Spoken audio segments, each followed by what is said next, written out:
Hello, ladies and gentlemen. Welcome back to another episode of Season 3 of the Rule 34 podcast. I'm Jack, joined by Dominic Castillo. And Giovanni. Alright, so we are back after some time. How have you guys been? I have been pretty. Not gonna lie, it's been pretty boring. Good overall, but yeah, summer vacation. School has been. Work has been just pretty much dead. I know Gio was able to get 2 days for work. He got to go to I forgot the person's concert. I think it was Baidu concert, something like that. And to work a Sparks game. Aside from that, nothing much else has been going on lately. Oh, well, I mean, just less than 11 or 10 days left till the Anime Expo begins. So that'll be pretty pog. Aside from that, yeah, it's been pretty much literally dead. My brother got a job. That's cool. He works at a Yoshinoya, getting that money, the bread. Yeah, it's been pretty slow. Nothing much in the news for me. It's pretty cool, man. It's pretty cool. Congratulations to your sibling. Yeah. As far as I am, yeah. Like Dominic said, I was able to get 2 days of work last weekend. I got lucky because it was that Sunday was a holiday, so I got holiday pay, which is ×2, which is pretty cool. Pretty cool. Was it worth it?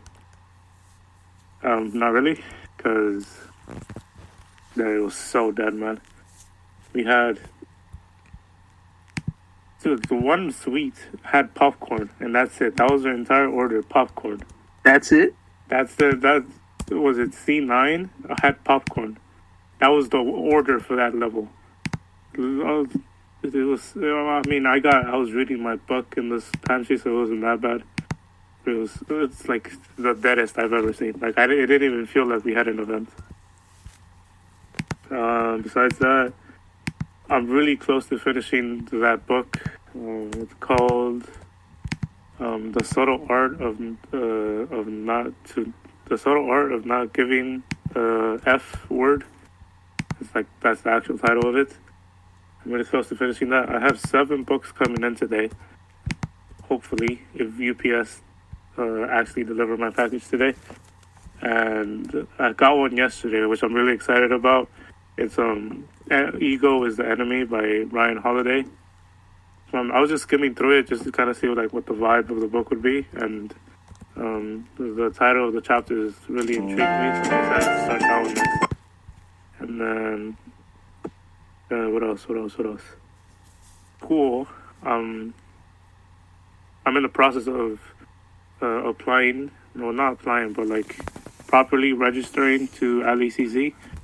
I'm going to be taking their associates program for post-production in it's called cinema/TV.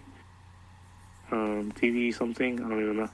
It's pretty much yeah. I want to focus on post-production because that's what I've been doing or practicing by myself. So yeah, everything's been going well. I have a meeting with one of the counselors next Monday. What else? I'm actually excited for school this time around. It's not it doesn't feel like I'm being obligated to go into school. It's something that I want to do, which is nice. It feels like the gap between ending senior year and now was actually very helpful for me in discovering what I actually want to do and discovering my passion. So I guess it's only up from here. What's the expression? Yeah, we only go up from me. Yeah, so you know what I mean.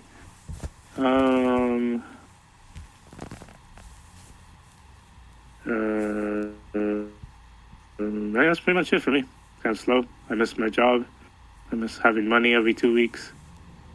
But What can you do? That's life. How you been, Joseph? As far as I've been doing pretty well for the most part. Similar to Dio, I've just been,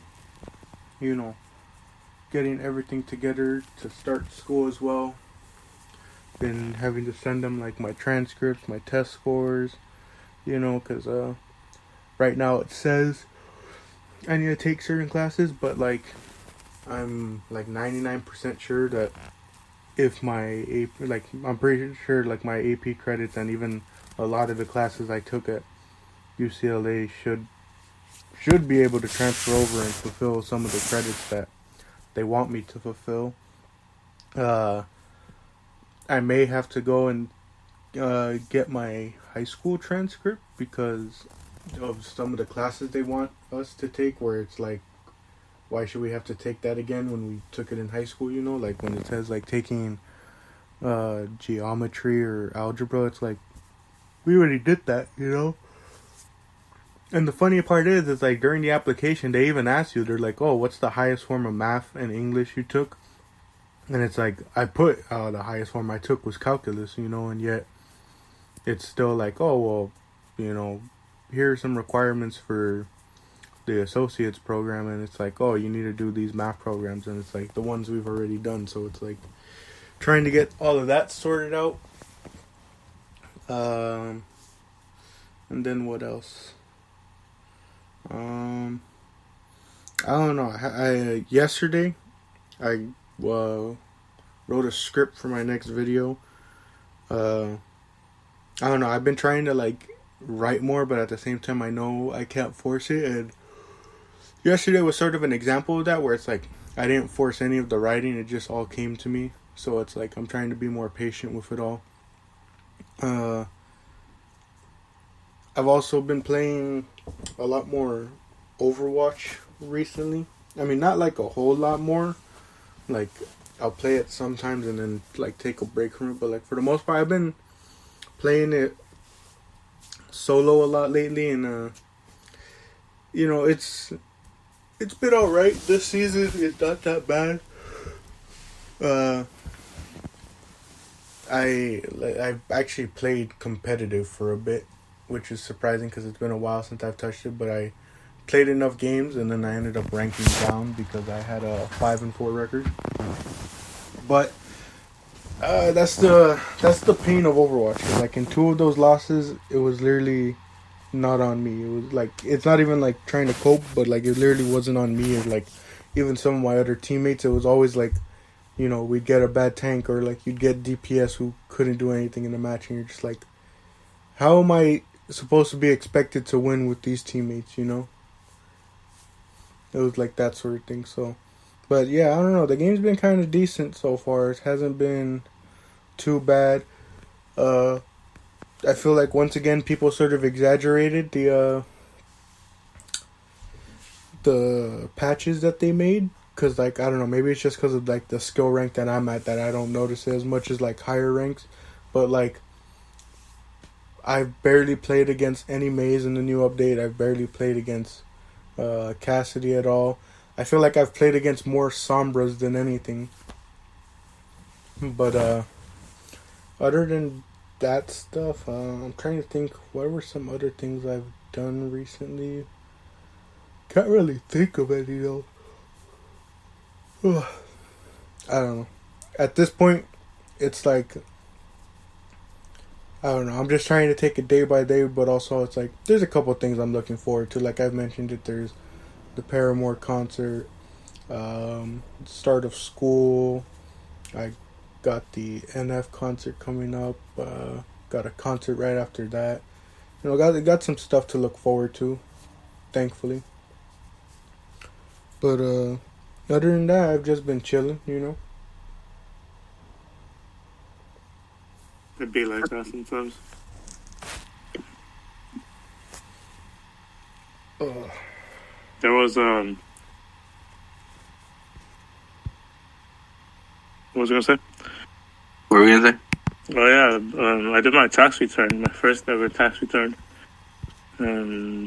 yesterday, I think, or the day before, and we went to like this little tax place over there, and I don't know, I think like Gardena over there, somewhere up there.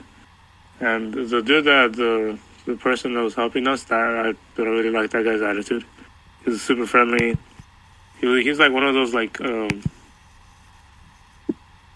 what's the word? Like he's like he pretty much reminded me like of a cool Hispanic uncle, and he made everything very easy. It was cool, and then I was very surprised with the amount that I was getting back because I had never expected something like that. I thought I was gonna get like maybe like $250 back, but I'm getting a lot more than that, which is nice. Kind of makes up for the fact that I'm not working, but because of that, I kind of went a little crazy on FIFA. Was it yesterday or the day before? Jack was there, and I had fun, so I think it was worth it. But yeah, it was a cool experience. And, yeah, man. That's cool. Do you know how much you get back in tax refund? Yeah, but I didn't want to say in podcast. Okay. Respect. That's cool, man. That's cool. That's cool. The next thing I want to do is I'm gonna get my California ID and my license because it's about time I do that. It's not even like it's just a laziness thing at this point, or like procrastination. Because I could probably go take the test right now and pass it, and the driving test, but I just like can't be bothered, bro. Because I've always heard very bad stories about the DMV and how long the lines are, even if you have an appointment and things like that. So. Yeah, usually it's not that bad. It mostly depends on what day you go and how early you get there. But yeah, usually it's not that bad. Like a good 30 minutes you'll be waiting, but I mean, time's gonna fly fast and stuff. And it also depends also which DMV you're gonna go to if you're planning to go. Like if you go to the one by where is it? The one by USC as compared to like let's say the one by Hollywood. Huge difference in terms of wait times. Like if you go to the one by USC, that one has horrible lines, but the Hollywood one on the other hand is like very slow. I mean very fast in terms of how fast lines go. Which one did you go to? I went to the one in Hollywood. Like the lines went pretty fast. Like I didn't even go with the reservation or like with without coming in with an appointment, and I pretty much got instantly in because there was no lines. And I mean at the time I guess I was lucky because they weren't seeing that many appointments already being made. So I just quickly was able to go get my driver's written test, and as well as for the regular test, the driving test too, and as well as for the California real ID thingamajig. So I guess that's a given and stuff. Yeah. But like, no, yeah. In the grand scheme of things, sacrificing a day to get all of that stuff done is that much of a that big of a sacrifice. But yeah. Yeah, I think that. What's it called? Oh gosh, there was something I was gonna say. Oh, speaking of like things to look forward to, I wanted to ask y'all about this just because I wanted to see what y'all think of. So, as we've been talking for a while, ever since it was like really announced, and like we've been talking as a group to go see it. The Oppenheimer movie is going to be dropping soon. I think it's in July, right? Somewhere in July. Yeah, July 6th? Yeah, I think so. And then it's like, as the date approaches, we start learning more things about it, you know? Like, apparently it's going to be, like, almost close to, like, 3 hours, you know? And, personally, I don't know how y'all feel, but, like, if it's, like, 3 hours, I feel like the best time to go see it is, like, early in the morning, you know? Because it's like, once it's done, it's like you still have the rest of the day to do something, you know? Whereas, like, you go see it in the afternoon, and, like, 3 hours later, it's like, it's either going to be, like, late afternoon or in the nighttime, and it's like, there's not going to be much to do afterwards, you know? I don't know. That's what I'm thinking when it comes to this movie. But like the main sort of discussion point is that we kind of are hearing like a lot about it in terms of like, you know, Christopher Nolan himself and a lot of the different actors sort of like hyping it up in a sense, you know, and like I don't know, it feels weird in a sense to me to see like, I don't know, I guess like as much Being as we're talked hearing that about much. it. What were you saying, Joe? No, just say what you were saying. Yeah, I feel like it's weird because it's not like we're trying to. It's not like, well, to me, it's not like they're trying to like hype it up as much as possible. Because if that's their goal, they're failing at it. If anything, people are just getting like annoyed at this point with how much they're like, you know, teasing about it. It's like, oh, we didn't use CGI for the atomic bomb. Like, okay, that's cool. But now they keep just like telling us more and more about the movie. That it's getting to a point where like, at this point, you might as well just release the thing early so we could actually watch it. Because like there's still what 9? How many days are there in March? In June? 30? Yeah, there's what 9. Another 15 days to go before that. I don't know, man.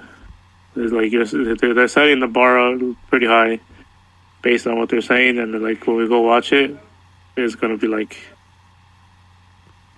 is it what they said it was going to be?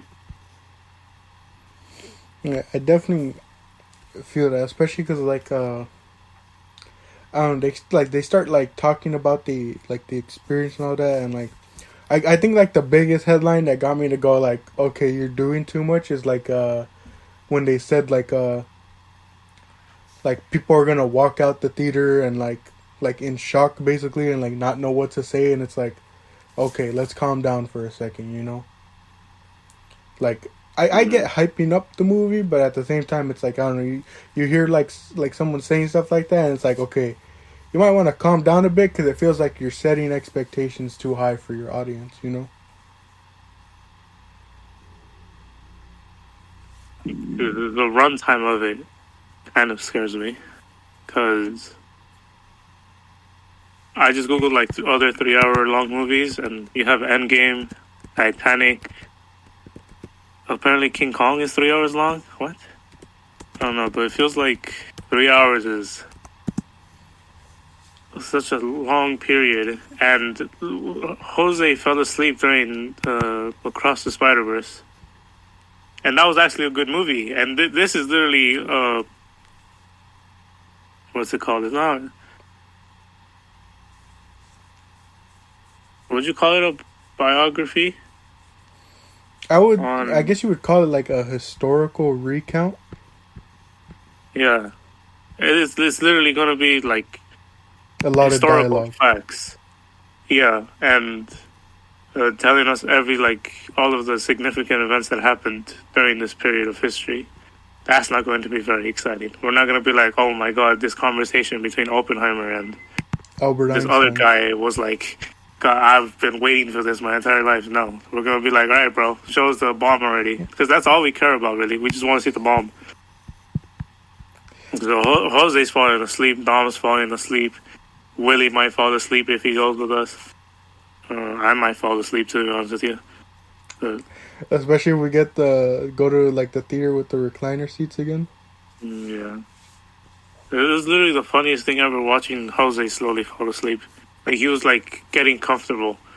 You know, like, putting his hoodie over himself like a blanket. Like, you know, making his neck was in a weird spot. And I just started to hear, like, what part of the movie was it? I think it was somewhere between when Miles goes into the secret spider headquarter thing. Somewhere around there, I started hearing the snoring, and I look over, and I'm like, there's no way this guy just fell asleep.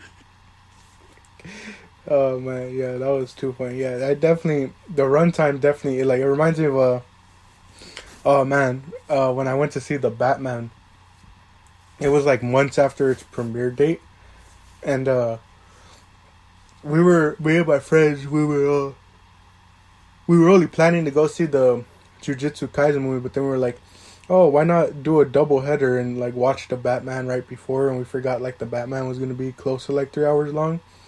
Dude, it was pretty rough after that. I mean, we still went to go see the next movie, but like, my goodness, we got out of the Batman and we're like, dog, our butt hurts from sitting so long. But I don't know, I feel like the movie's still gonna be pretty good, but like it's definitely gonna be one of those where it's like, I don't know, the 3 hour runtime is definitely gonna be a bit tough. It definitely makes me curious, like how we were saying, like what the majority of the movie is going to be about, you know? Like, I guess, how much of Oppenheimer's life are they going to tell us about, you know? Like, is it going to be one of those things where they start from his beginnings as a scientist? Are we going to get, like, are we going to start, like, right off in it, you know? Or, like, you know, it kind of just makes you wonder a bit, but at the same time, it's like, with the way they've been talking about it, like we mentioned, like the original point, the way they've been talking about it does make you a little bit, like, sort of cautious with, like, how this movie's gonna go, you know? I'm looking at an article right now, and there's a comment that's pretty interesting. It's kind of a spoiler, but, like, not really. It's just, like, a theory on what the movie could be based on. Should I read it? Sure. It says that, well, this person says, Quiller99 on comingsoon.net says, I just finished the book the movie is based on, and I'm assuming the film, like the book, delves into what happened to Oppenheimer after the atomic bomb was created. That, I suspect, is the devastating part of the film, because Oppenheimer was treated horribly by the government during the McCarthy era, and has a lot of relevance for today. And that's pretty much it. So that I didn't know. Learning, because everybody knows who Oppenheimer is, and everybody knows his famous quote, the "I am death, the destroyer of worlds." That's like the most iconic quote during World War II, or during like the end of World War II. So to like learn more about what happened to the man who created like potentially the most dangerous weapon in Earth's history. That would be a very interesting story, especially if like the characters are done properly and that every like piece of dialogue is relevant to what's happening, and they don't like randomly cut to a random conversation between two characters just to show that they know each other, kind of thing. Definitely going to be an interesting movie to look out for. I'm looking out for that one and the Blue Beetle movie.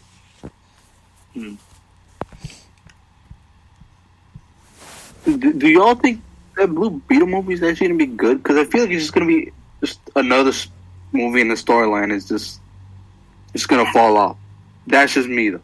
Because based off the trailers and stuff, I didn't really see it as compelling. You know. No. Yeah, I think, well, based on the trailer alone, I think Blue Beetle is going to be a more serious take on, like a DC character. Because if you compare, because we were all there, like the difference between the Flash trailer and this one was like night and day. Like you could actually tell that, you know, time and money was invested into Blue Beetle compared to just the Flash's CGI alone. Like that thing was the worst thing I've ever seen. So I think this is like a good. Would you call it a start? I don't know. I feel like this is it's going to be a solid movie for sure, but it's not. It might lead to like. What's that director's name? The one that wanted to like redo the entire DC verse. Talking about James Gunn? I think so. This might be like a good way into it, and then eventually they'll do like a Blue Beetle and Batman kind of thing. And yeah, well, because James Gunn's taking over as the head of DC, which is why I told Dom. I think it was the last episode actually. I told Dom to not expect much from the Guardian series anymore, you know, because like I don't know. I feel like it's not a bold claim to say that like it's James Gunn's like work that really makes the Guardians movies, you know, as great as they are, you know, along with, you know, the actors they chose as well, you know, and how many of them, you know, basically said that they are either retiring or they don't want to do another movie unless James Gunn is the one directing it, you know. But what he said is that, so I don't know if you guys have kept up with it much, but so basically they're starting over with what they're going to call the DCU, you know? And everything else from like before, I think they're going to call it like the other world or something like that, which is basically saying like, oh, this is DC stuff, but it took place like in an alternate universe essentially, you know, or in another universe, so that people don't get it mixed up and try and figure out how does it connect to the main DCU. So like the Batman with Matt Reeves and Robert Pattinson, like apparently they're still going to be able to continue on. They're going to do a sequel and whoever knows however many movies, and it's going to classify as I think it's called like the other world or something like that. So it's like people don't get that Batman confused with the Batman of the DCU. And he laid out the groundwork for what they're going to call, like, I think they said year one. Now, it doesn't mean everything's coming out in 1 year, but they called it, like, the year one plan. And let me see if I can... find, like, the movie layout. But, so, basically, he announced this all when there was still older DC movies that were supposed to come out, like The Flash, like Blue Beetle, and like Aquaman 2.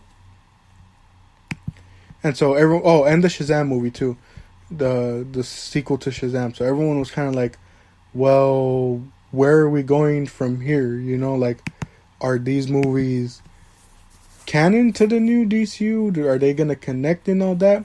And obviously ones like The Flash and potentially Aquaman 2 can't really, because of like the fact that they have a lot of the old actors that they may or may not be bringing back, you know, because like the DCU is supposed to be like a clean slate. They start over new in a sense. And so basically what James Gunn like confirmed is that Blue Beetle, because it doesn't, like, from what we've heard, it doesn't have really any sort of like direct connection to like anything from the previous DC movies. It's able to be adopted by the new DCU. So he basically said that Blue Beetle is technically, I believe, going to be the new the first movie in the DCU. But Superman Legacy, the new Superman film that he's writing for, is going to be the first James Gunn DCU movie. Because Blue Beetle was technically, like, you know, written, directed, filmed, all that, completed before James Gunn came to be the head of the DC, like, movie universe.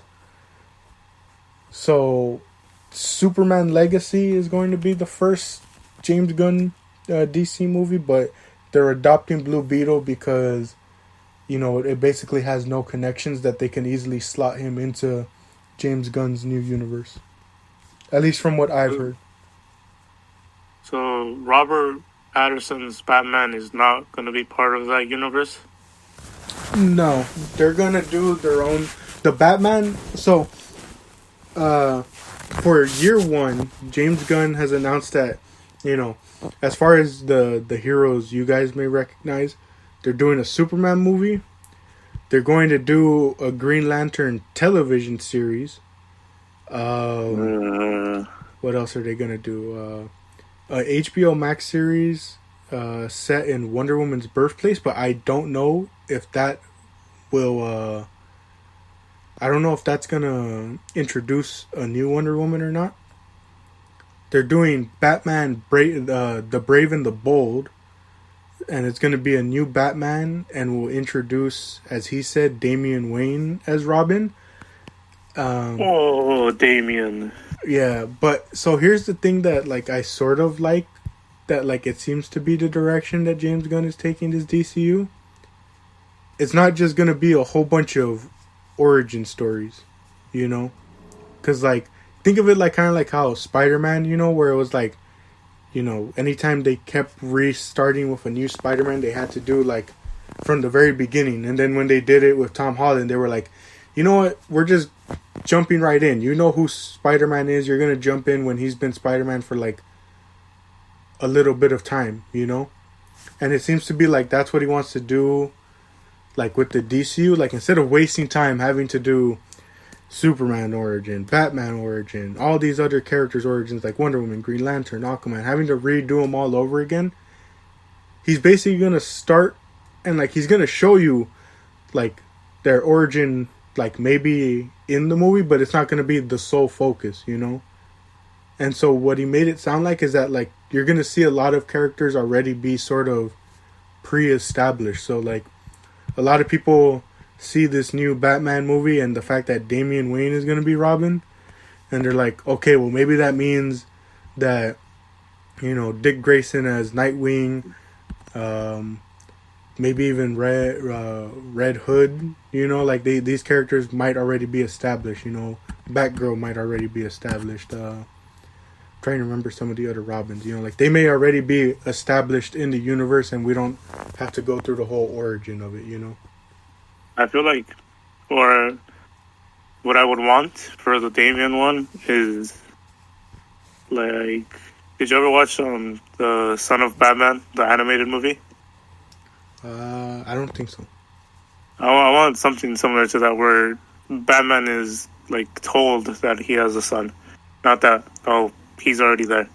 Because I feel like it would introduce, like, their dynamic, like, there's, you know, how different their relationship is compared to like the other Robins, and I think that would be like important to show in who Damien is, and like because he's like a very arrogant kid at first because he's like, oh, I've done so much already at the age of like 13, and then he like grows into Robin, not he's just Robin already, because then you just miss out on like a whole chunk of his story.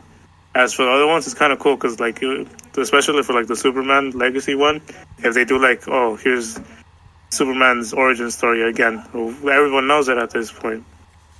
So, like, I feel like it would be cool if they find like a different, or they're able to like find an adaptation of Superman that would fit their vision of what they want it to be. Yeah, and so if I remember correctly, if I'm like reading a lot of this correctly. 1, 2, 3, I think 4, 5. I think there's 5 movies in this year one plan. So it's Superman, a movie called The Authority, Batman the Brave and the Bold, Supergirl, Woman of Tomorrow, I think is going to be a film, I think. And Swamp Thing is the final movie that they say is going to close out this chapter 1. But so they're doing 5 movies, and then the rest that was like announced is like TV and animated. So they're doing something called Creatures Command, which is an animated series.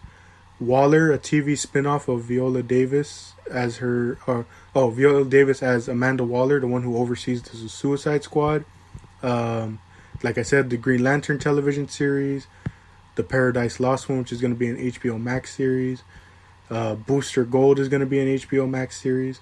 So basically one thing he said is they're going to do like a variety of animation, TV, and movies to sort of like get the ball rolling, you know? So like instead of doing a Green Lantern movie, he's going to do a Green Lantern television series with both Hal Jordan and Jon Stewart as the Green Lanterns to like get them established so that when they make their movie appearances, let's say like they don't get their own movie, but they make an appearance in the Justice League movie, like if they do one, you know, you have the TV series there to sort of establish them and get you to know them. And then I think he also said something like when they do these animated series, he's like putting in the extra effort so that whoever he casts as their voice actors, they're also going to play the live action version, so that there's no confusion when they make the jump and like introduce these characters from animation to the big screen, you know? Mm. So he has like some That's interesting pretty cool. stuff. Like, at least I think. I know a lot of people are kind of angry because of like the fact that, you know, a lot of the other actors like potentially aren't going to be coming back. Like we know, especially Henry Cavill isn't coming back. But then it's like, I don't know. I get the anger because then it's like, then you hear stories of like, oh, well, some people might remain in their roles. And like, I don't know. To me, I would almost prefer like a complete new slate. You know, like if you're not going to bring back everyone, then just start with like a new clean slate. You know, like it feels weird to do this half and half thing where it's like, we're not bringing these guys back, but we're going to bring these guys back, you know? But I feel like losing Henry Cavill as Superman is like, I don't know, it kind of sucks because I really enjoyed his Superman. So I was excited for his return with like the teaser at the end of Black Adam. But it's kind of sad that he won't be coming back. Yeah, and I think I feel like for him it's been going kind of dirty because he lost the Superman job, or he gave up the Witcher one to go to Superman, and then he lost the Superman one and he lost the Witcher one, so he lost 2 roles in like the span of like 3 months. I mean, that just sucks. yeah, and it sucks like that he never got another like solo movie as Superman, you know? Mm. What's it called? There was something I was gonna say. I looked it up. The other thing that like, so like the other movies that aren't like canon to the DCU are gonna be labeled under Elseworlds. So like the Batman Part 2 is gonna be under the Elseworlds label because it's not part of DCU. And then James Gunn said that Shazam, The Flash, Blue Beetle, and Aquaman will remain part of the canon and will segue into the new era. So I don't know, like, I guess I haven't seen The Flash, but I guess like that's supposed to like end off that other sort of thing. I don't know what their plans are, but like I said, I'm pretty sure I remember hearing that Blue Beetle itself is going to like be like the first movie of like the DCU, I think, is what James Gunn said. Let me see. Blue Beetle is the first DCU character, is what he said. Well, hopefully they do it well, because I'm really kind of tired of Marvel being like the forefront of everything. Yeah, and I think that's especially like, I think that's the big reason why a lot of people are like kind of dreading this new sort of like reboot of the DCU, because it's like it just keeps happening over and over, you know, and like they can never get it right in a sense. Or like when they get it right, it's never in the way that they want it in a sense, you know? So like, I guess for example, Christian Bale's Batman with Christopher Nolan, those movies. Or like even like the way people have, you know, really liked Robert Pattinson and Matt Reeves' Batman. They got, you know, in these people's eyes, they got Batman right. But at the same time, because of the vision, it's so grounded in a way that you can't find a way to connect it to like, you know, other universes in a sense. Like, especially because I'm pretty sure Nolan and Bale both said like they wanted their Batman to like remain grounded and not like connect. So it's like it kind of was difficult to have to like, you know, find a way to connect it to like Superman and Wonder Woman. So that's why they went with Ben Affleck afterwards, you know, to like try and do a Batman that could connect to their universe. But like, I get it though. It's like when it's constantly like not being done right and you're constantly having to like redo it over and over. I can understand the frustration because it's like I get it, you know. It's like with such an iconic character like Superman and Batman. It's like, why can't we just get a solidified version done and get them connected in a way, you know? Mm-hmm.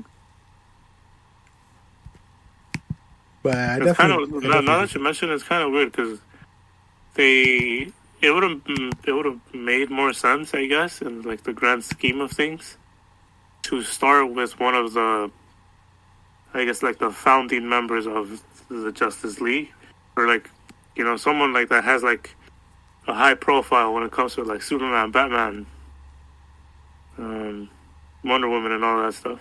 But I guess they already tried that, so that didn't work. So now they're going to go with a smaller, less known character and build from there. Yeah, I mean, we do know that there's a Batman in Blue Beetle's universe because he makes reference to it. Yeah. So, yeah, it's definitely going to be interesting. Going back to you, Dom, I feel like we haven't given you the chance to talk. How do you feel? Like after hearing all this sort of context to Blue Beetle and now like the overall DC universe. Yeah, I'll be honest. I was a little confused in terms. I mean, I'll be honest. I haven't seen many of the movies in terms of the DC universe, like in person, in terms of a movie theater or just overall my own time. I've never really seen any of the movies. The only thing DC related, I guess, I've seen is Dark Knight, and that's really much. I don't really go out and no, yeah, that's pretty much it. In terms of the Blue Beetle, I am interested in seeing how they pull off this character because I've been also seeing online about, you know, a bit of mixed reception and all that stuff. And but aside from that, in and of itself, in terms of my own opinion on terms of Blue Beetle, I just hope it pulls well and doesn't flop. I bet it won't flop, but I feel like it'll do better than The Flash, hopefully. That's my biggest hope, is that it does better than The Flash did. Because I don't know if you guys saw, but The Flash, like, totally bombed. Like, I think it only made, like, 20 million in its first week. Oh, wow. And do you know how much it had in terms of a budget? I think, like, 200 plus million. Oh, wow. Hold on, let's see. The Flash first week sales. Estimated 70 million in its opening weekend, 55 million domestically, another 75 million. Wait, how does that number make sense? Estimated 70 million in opening week if they made 75 million internationally and 55 domestically. That doesn't really make sense, but it cost over like, this thing says it could be anywhere between 265 million and 400 million is what it would need to break even. I see. Because the production budget alone was 200 million and the advertising budget was at least 65 million. But that's not taking into account all the other stuff. So yeah, they would have had to make like major money to like break even, and they didn't. Like they got such low numbers. So that's why I'm saying I hope Blue Beetle does better, which I think it will because it doesn't have any sort of controversial actor tied to it, you know, at least from what we've heard. Right. I also like that they did like a practical suit rather than like doing majorly like most of it CGI, you know. Gives me a little bit hope. Yeah, right. Gives me a little bit of hope that like we'll get back to like, you know. I mean, they do a lot of practical suits now, but like with so much CGI involved, it's cool to see like the Blue Beetle suit is like practical, you know. Yeah. Do we know if Ezra Miller's Flash is continuing? I hope DCU? not. I hope not, honestly. Personally, I never liked his version of the Flash ever since they even like introduced him, you know. Like when they announced him as the character, I looked and I was like, that just doesn't look like the Flash to me, you know. What's it called? With 30 seconds left, though, any final thoughts? I hope the movie doesn't flop, and I hope Oppenheimer is PogChamp. What about you, Joe? We should read comic books, man. W. I actually want to read the Watchmen series, but I don't know where to start. Anyways, I've been Jack, joined by Dominic. Oppenheimer himself. W. Thank you all for joining for this episode, and we'll catch you on the next one.